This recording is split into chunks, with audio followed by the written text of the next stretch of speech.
Ibran hello Ibran আসসালামু আলাইকুম। সবাইকে শুভ রাত্রির শুভেচ্ছা। ওয়ানসাং হাও খোয়াইলা। সবাইকে শুভরাত্রির শুভেচ্ছা এবং অভিনন্দন জানিয়ে আজকের যে মূল থিম বা আলোচনা এটা আমি শুরু করতে যাচ্ছি। সো আজকে আমরা শিখে নেব চীনা ভাষায় কিভাবে চাইনিজ ভাষার যে টোন রয়েছে এই টোন সম্পর্কে আজকে আমরা জেনে নেব চাইনিজ ভাষায়। সো চাইনিজ টোন কয়টি ও কি কি এবং এগুলো সম্পর্কে আমরা বিস্তারিত আলোচনা করব। ভিডিওটি প্রথম থেকে শুরু করে শেষ অবধি পর্যন্ত দেখতে হবে আর বেশি বেশি করে শেয়ার করে দিয়ে সবাইকে দেখার সুযোগ করে দিতে হবে। সো যদি ইউটিউব থেকে দেখে থাকেন অবশ্যই সাবস্ক্রাইব করবেন আর ভিডিওটি শেয়ার করে দেবেন, আর যদি ফেসবুক পেজ থেকে দেখে থাকেন অবশ্যই ফলো বাটন অন করে দিয়ে ভিডিওটি শেয়ার করে দিতে হবে। সো আজকে আমরা শিখবো চীনা ভাষায় কিভাবে চাইনিজ ভাষা টোন কয়টি ও কি কি এগুলো সম্পর্কে আজকে আমরা জেনে নেব। So let's start now. আজকে আমরা শিখবো চীনা টোন কয়টি ও কি কি। প্রশ্নটা হচ্ছে যে চীনা টোন কয়টি ও কি কি। ওকে, চীনা টোন বা চাইনিজ টোন কয়টি ও কি কি। উত্তরটা হচ্ছে চীনা টোন 5টি। চীনা টোন 5টি। চীনা টোন কয়টি? চীনা টোন 5টি। অনেকে শুনে অবাক হবেন যে চীনা টোন আবার 5টি কেমন করে হলো। চীনা টোন 5টি। এগুলো কি কি? যথা, আমি প্র্যাকটিক্যালি দেখে দেব। টোন যে 5টি রয়েছে এই 5টা টোন আমি প্র্যাকটিক্যালি দেখাই দেব। আর মূলত আমরা 4টে টোনে ব্যবহার করে থাকি, এগুলো নিয়ে এক্সপ্লেইন করব। সো প্রথম টোনটা হচ্ছে ফার্স্ট টোন। ফার্স্ট টোনটা হচ্ছে এ, এর উচ্চারণটা হবে আ আ আ। এটা হচ্ছে ফার্স্ট টোন। ফার্স্ট টোনের উচ্চারণ অলরেডি আমি বলে দিলাম। সেকেন্ড টোন, সেকেন্ড টোনের উচ্চারণ হবে নিচ থেকে উপর দিকে, নিচ থেকে উপর দিকে আ আ আ। এটা হচ্ছে সেকেন্ড টোন। সো তারপর আমরা যাবো থার্ড টোন। থার্ড টোনের উচ্চারণটা হচ্ছে উপর থেকে নিচে, নিচ থেকে উপরে। এই যে দাগটা আছে এই টোনটা থেকে এখানে, এখান থেকে আবার উপরে, উপর থেকে নিচে, নিচ থেকে উপরে। তাহলে আবার এক্সপ্লেন করতেছি। থার্ড টোনের উচ্চারণটা হচ্ছে আ আ, উপর থেকে নিচে, নিচ থেকে উপরে। এই যে উপর থেকে আ, উপর থেকে নিচে, নিচ থেকে আবার উপরে আ।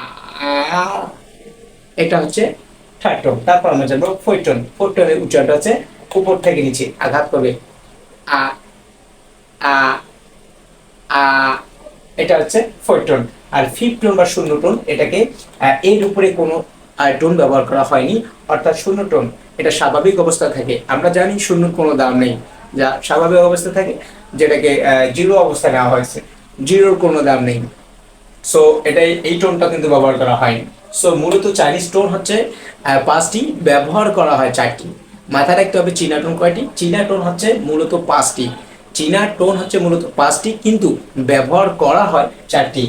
1 থেকে 4 যে টোনটা রয়েছে, এই 1 থেকে 4 4 নাম্বার টোন দিয়েই কিন্তু পুরো চাইনিজ জগৎটাই কিন্তু এটা ব্যবহার করা হয়। 4টে টোন দিয়ে পুরো চাইনিজ জগৎ। ওকে, বাংলার যেমন স্বরবর্ণ এবং ব্যঞ্জনবর্ণ দিয়ে পুরো বাংলা জগৎটা রয়েছে, সেম ভাবে কিন্তু চাইনিজের ক্ষেত্রেও এই 4টা tone, first tone, second tone, third tone এবং ফোর্থ টোন দিয়ে কিন্তু পুরো চাইনিজ জগৎটা রয়েছে। সো মূলত বেসিক্যালি টোন কিন্তু 5টা, এই টোনটা কিন্তু ব্যবহার করা হয় না। সো আমি লাস্ট একবার রিপিট করতেছি, কোথাও যদি কোনো প্রবলেম থাকে প্রবলেমটা সলভ হয়ে যাবে। চীনা টোন কয়টি ও কি কি। চীনা টোন কয়টি অথবা চাইনিজ টোন কয়টি ও কি কি। চাইনিজ টোন মূলত হচ্ছে 5টি। চাইনিজ টোন 5টি, যথা চাইনিজ হচ্ছে ফার্স্ট টোন। ফার্স্ট টোনের উচ্চারণটা হচ্ছে একটা রাস্তা সোজা চলবে, এটাই সোজা সোজাভাবে উচ্চারণটা হবে আ আ আ। First tone. সেকেন্ড টোনটা হচ্ছে নিচ থেকে উপরে উচ্চারণ হবে আ আ। এই যে একটা এটা একটা মনে করেন একটা ডাস্টার ধরেন, হ্যাঁ একটা রাবার ধরেন, যেটাই ধরেন না কেন, এই একটা এই জায়গাটা স্থানটা জায়গায় রয়েছে। এই স্থানটায় এই জায়গাটা এখন উপর দিকে যাবে, নিচ থেকে আবার উপর দিকে যাবে। এটা হচ্ছে এটা, এটা সেকেন্ড টোন উচ্চারণ হচ্ছে এটা আ আ। নিচ থেকে ধরে উপর দিকে আঘাত করবে। আর থার্ড টোনটা হচ্ছে উপর থেকে নিচে, নিচ থেকে উপরে আ আ। এটা হচ্ছে থার্ড টোন। আর ফোর্থ টোনটা হচ্ছে উপর থেকে নিচে থেকে আঘাত করবে, এটা এখন পড়ে যাবে। এই এই যে এই যে এটা রয়েছে, হ্যাঁ এটা এখন নিচের দিকে পড়ে যাবে আ আ। আর ফিফথ টোন বা শূন্য টোন, এটার কোনো দাম বা ভ্যালু নেই, এটা স্বাভাবিক অবস্থা থেকে আ। সো অলরেডি কিন্তু আমরা 5 টোন পেয়ে গেলাম। এই টোনের ব্যবহারবিধি সম্পর্কে পেয়ে গেলাম, কোন জায়গায় কোন টোন ব্যবহার করতে হবে, কিভাবে উচ্চারণ করতে হবে, কিভাবে ভঙ্গি দিতে হবে, সম্পূর্ণ বিষয়টা কিন্তু পেয়ে গেলাম। সো যারা যারা চাইনিজ ভাষা শিখতে চান, দেশ এবং দেশের বাইরে থেকেও আপনারা চাইনিজ ভাষা শিখতে পারবেন 100% রিয়েল এবং অথেন্টিক ভাবে। আপনারা ঘরে বসে কিন্তু চীনা ভাষা শিখতে পারবেন, একদম ফিজিক্যাল ক্লাসের মতো করে 100% ভাবে আপনি চীনা ভাষা শিখে কেরিয়ারটাকে এগিয়ে নিতে পারবেন। সো সবাইকে উদ্যোক্ত আহ্বান জানাবো, যারা যারা চাইনিজ ভাষা শিখেছেন অবশ্যই আমার স্ক্রিনে দেওয়া নাম্বার নক করবেন, অথবা কমেন্ট বক্সে আপনার নাম্বার দিয়ে দিবেন। 100% ভাবে আপনি ঘরে বসেই কিন্তু চাইনিজ ভাষা শিখে নিজেকে এটাকে এগিয়ে দিতে পারবেন। আমি ফিজিক্যাল ক্লাসের মতো করেই অনলাইনে চাইনিজ ভাষা শেখাচ্ছি, দেশ এবং দেশের বাইরে থেকেও একদম অথেন্টিকভাবে আপনি চাইনিজ ভাষা শিখতে পারবেন। তো সবাইকে আবারও শুভ রাত্রি, শুভেচ্ছা এবং অভিনন্দন জানিয়ে আজকের মতো আমি এখানে শেষ করতেছি। সবাই ভালো থাকবেন, সুস্থ থাকবেন। আল্লাহ হাফেজ।